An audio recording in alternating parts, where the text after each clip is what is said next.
नमस्कार दोस्तों, स्वागत है आपका मार्केट इन 10 मिनट्स में, जहां पर हमारा उद्देश्य होता है कि हम अपने निवेशकों को एक ही वीडियो में मात्र 10 मिनट के अंदर लगभग सभी डेली शेयर मार्केट अपडेट्स और जरूरी स्टॉक स्पेसिफिक न्यूज प्रोवाइड करें। तो हमारी इस वीडियो को लाइक करके हमें सपोर्ट जरूर करें, और अगर आप हमारे चैनल पर पहली बार आए हैं तो इस चैनल को सब्सक्राइब जरूर कर लीजिए। साथ ही कमेंट में अपना फीडबैक देना ना भूले, ताकि हम अपनी वीडियो को और भी बेहतर बना सके। सितंबर तिमाही के नतीजों ने इस बार एक मिला जुला लेकिन दिलचस्प माहौल बना दिया है। कोटक इंस्टीट्यूशनल रिसर्च की रिपोर्ट के मुताबिक आम उपभोक्ता सामानों की डिमांड फिलहाल सुस्त है, लेकिन प्रीमियम और डिस्क्रिशनरी प्रोडक्ट्स में हल्की तेजी देखी जा रही है।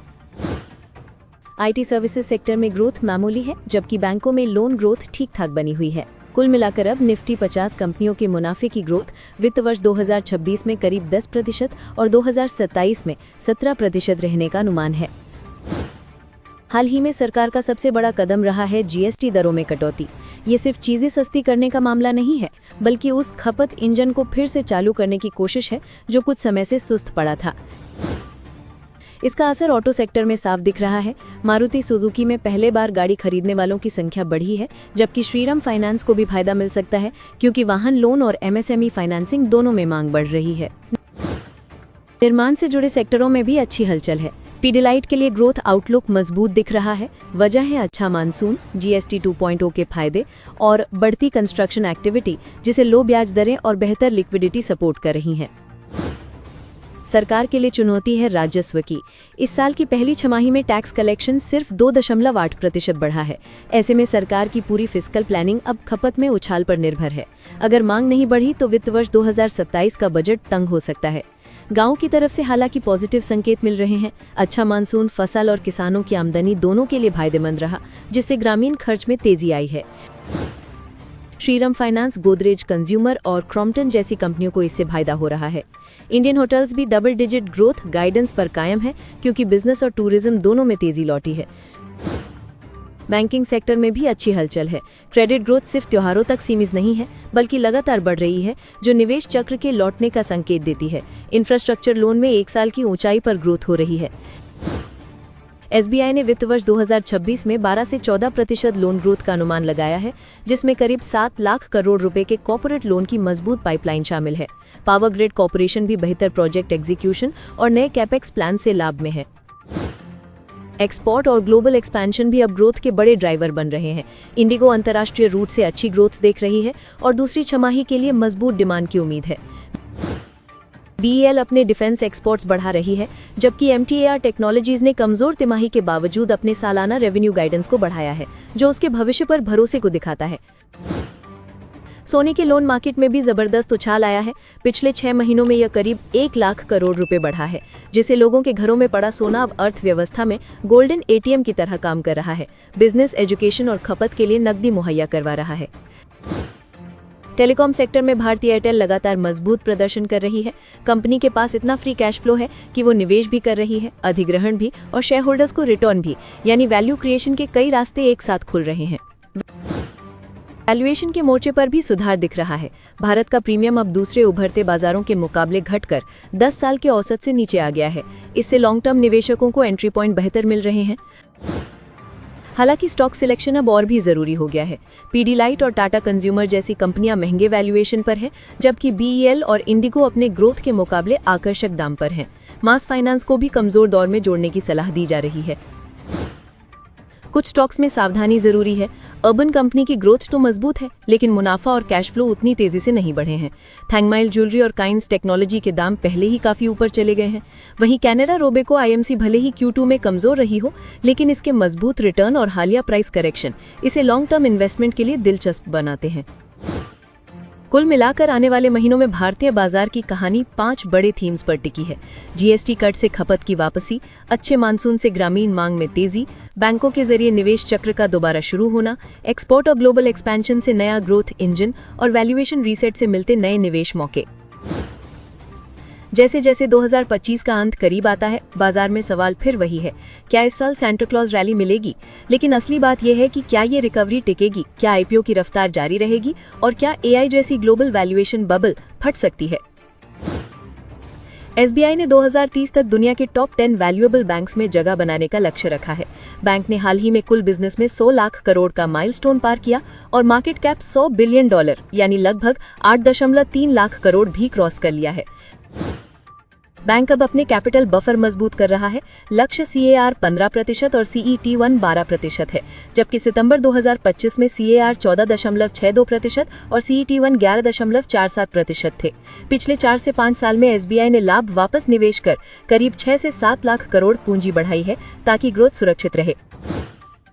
सितंबर तिमाही में SBI का नेट प्रॉफिट 10% बढ़कर 20,160 करोड़ रुपए रहा। मुख्य ड्राइवर रहे रिटेल, एग्रीकल्चर और MSME सेगमेंट्स और येस बैंक में हिस्सेदारी की आंशिक बिक्री से लाभ। ये SBI को HDFC बैंक और ICICI बैंक जैसी ग्लोबल पहचान पाने की दिशा में मजबूत रैंप अप देता है।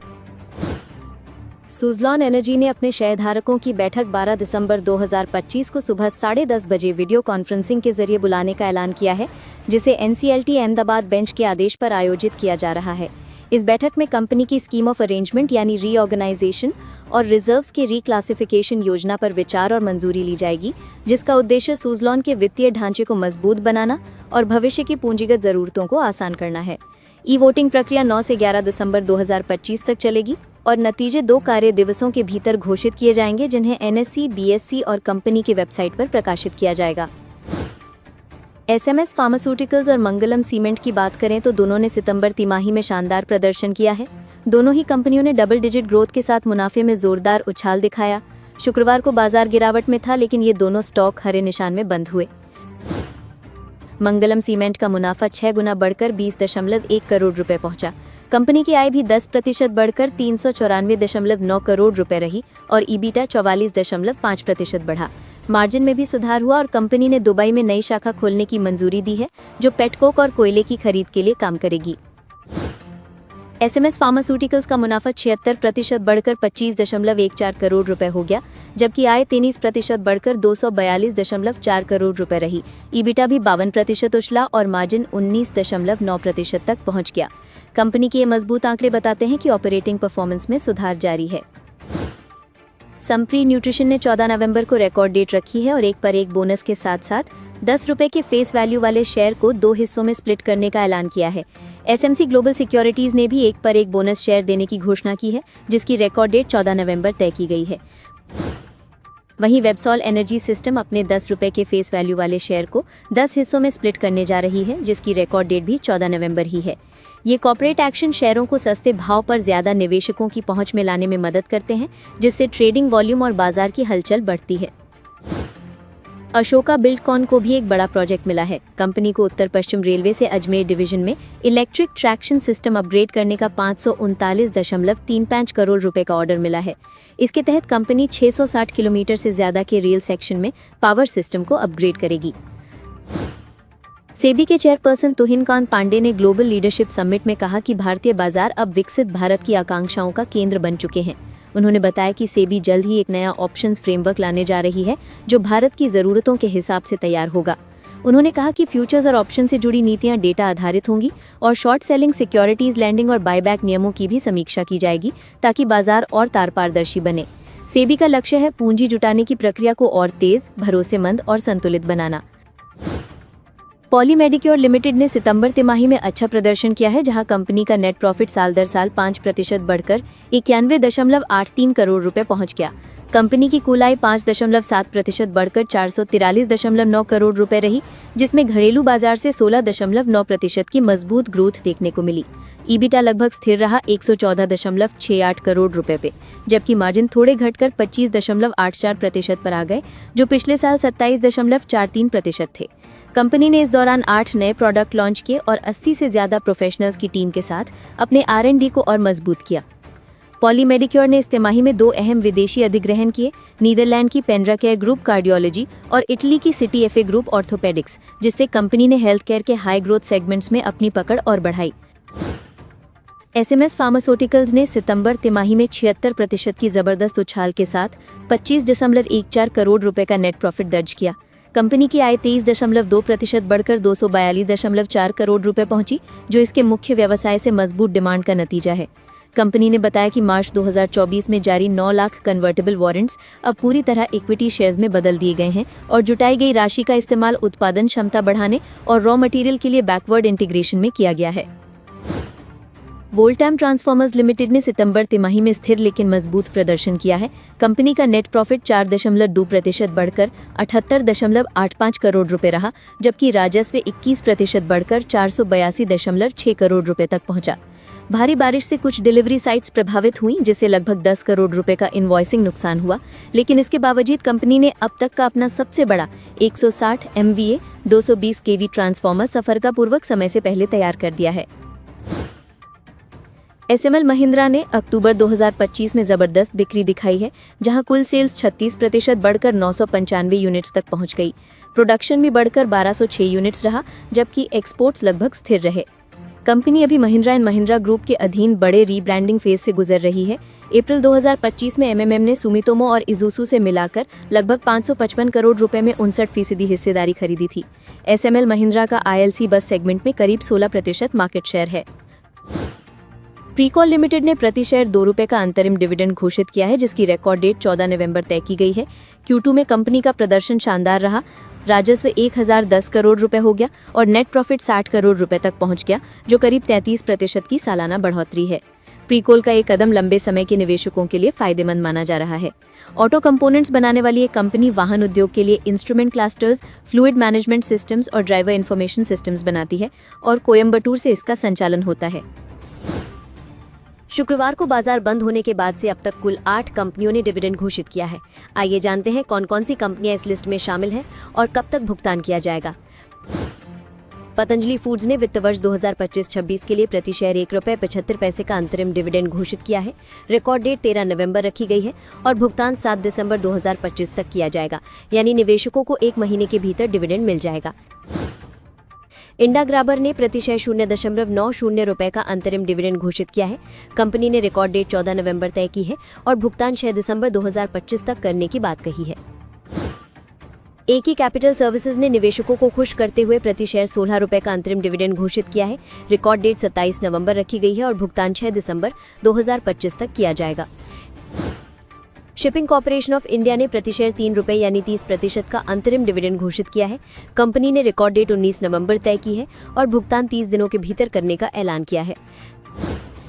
सास्किन टेक्नोलॉजीज ने प्रति शेयर 12 रुपये यानी 120% का अंतरिम डिविडेंड घोषित किया है। रिकॉर्ड डेट 13 नवंबर रखी गई है और भुगतान 19 नवंबर या उसके बाद किया जाएगा।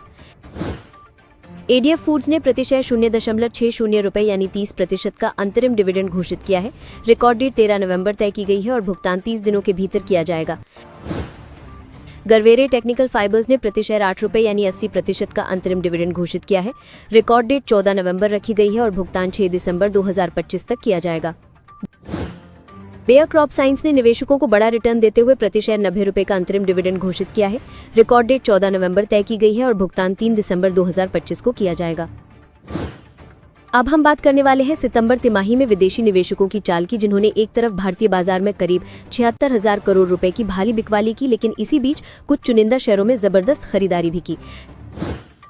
सबसे पहले यस बैंक FIIs ने इसमें 20% हिस्सेदारी बढ़ाकर 44.95% तक कर ली। जापान की सुमिटोमो मित्सुई बैंकिंग कॉर्पोरेशन ने 24.2% शेयर खरीदे और अब ये बैंक का सबसे बड़ा शेयर धारक बन गया है। बैंक को क्रिसिल और इंडिया रेटिंग से AA- रेटिंग मिली। 43 नई शाखाएं खोली गई और मुनाफा 17% बढ़कर 664 करोड़ रुपए पहुंच गया। हालांकि राजस्व थोड़ा घटा, लेकिन डिपॉजिट और एडवांस दोनों में 6% से ज्यादा ग्रोथ रही, जिससे निवेशकों का भरोसा बना रहा। पैसालो डिजिटल में FIIs ने 12.8% हिस्सेदारी बढ़ाकर 20.99% कर ली है। ये NBFC, छोटे कारोबारियों और ई-रिक्शा जैसे सेगमेंट को लोन देती है। कंपनी की नेट इंटरेस्ट इनकम 20% बढ़ी, लोन वितरण 16% बढ़ा और मुनाफा 41 करोड़ से 47 करोड़ रुपए पहुंचा। मेडिएसिस्ट हेल्थ केयर में FIIs ने 11.9% हिस्सेदारी बढ़ाकर 25.83% कर ली। कंपनी हेल्थ टेक और इंश्योरेंस टेक क्षेत्र में अग्रणी है, जिसके पास 32% मार्केट शेयर और 10,700 कॉर्पोरेट क्लाइंट्स है। सितंबर तिमाही में बिक्री 28.6% बढ़कर 232.5 करोड़ रुपए हुई।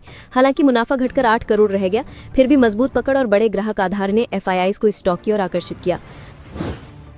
अब बात करने वाले हैं उन 8 स्मॉल कैप कंपनियों की जो बिना किसी कर्ज के चल रही हैं और जिनके पास शानदार कैश रिजर्व मौजूद है, यानी जिनका बैलेंस शीट एकदम साफ है, फाइनेंशियल स्ट्रेस जीरो है और बिजनेस मजबूत है।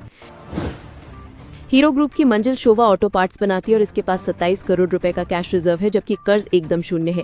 हिताची जापान के साथ करार के बाद कंपनी का बिजनेस मजबूत हुआ है और इसका PE 20 है, यानी स्टॉक महंगा नहीं है। दूसरी ओर GM ब्रेवरीज के पास 108 करोड़ रुपए का कैश है और ये महाराष्ट्र की सबसे बड़ी कंट्री लिकर निर्माता है। 74.4% प्रमोटर होल्डिंग और 2800 करोड़ रुपए मार्केट कैप के साथ ये लगातार मुनाफे में चल रही कंपनी है। एलांटास बैक इंडिया, जो कि एल्टेना ग्रुप की केमिकल कंपनी है, 70 करोड़ रुपए कैश रिजर्व और शून्य कर्ज के साथ काम कर रही है। पिछले 5 साल में इसने 23% CAGR की प्रॉफिट ग्रोथ दिखाई है। RPG लाइफ साइंसेज के पास 132 करोड़ रुपए कैश रिजर्व है, कर्ज मुक्त है और पिछले 5 साल में 28.5% CAGR की प्रॉफिट ग्रोथ दी है। 3,935 करोड़ रुपए मार्केट कैप और मजबूत ब्रांड पोर्टफोलियो इसे फार्मा क्षेत्र में स्थिर विकल्प बनाते हैं। मुरुगप्पा ग्रुप की शांति गियर्स के पास 100 करोड़ रुपए का कैश रिजर्व है और डेट टू इक्विटी जीरो है। ट्यूब इन्वेस्टमेंट्स की 70% हिस्सेदारी वाली ये कंपनी 30.9% CAGR से प्रॉफिट बढ़ाया है। वहीं PSU कंपनी मोएल के पास 900 करोड़ रुपए कैश रिजर्व है और देश की सबसे बड़ी मैंगनीज अयस्क उत्पादक है। 7,283 करोड़ रुपए मार्केट कैप वाली ये कंपनी डिविडेंड यील्ड के लिए भी निवेशकों की पसंद है। गरवेरे हाईटेक फिल्म्स के पास 120 करोड़ रुपए का कैश रिजर्व है और लगभग कर्ज मुक्त है। ये भारत में सोलर कंट्रोल फिल्म बनाने वाली एकमात्र कंपनी है और पिछले 5 साल में 31.3% CAGR से प्रॉफिट बढ़ाया है। कावेरी सीड कंपनी, जो कि हाई क्वालिटी हाइब्रिड सीड्स बनाती है, इसके पास 21 करोड़ रुपए का कैश रिजर्व है और ये भी पूरी तरह कर्ज मुक्त है। 5,000 करोड़ रुपए मार्केट कैप वाली ये कंपनी लगातार मुनाफे में रही और किसानों के भरोसेमंद ब्रांड के रूप में जानी जाती है।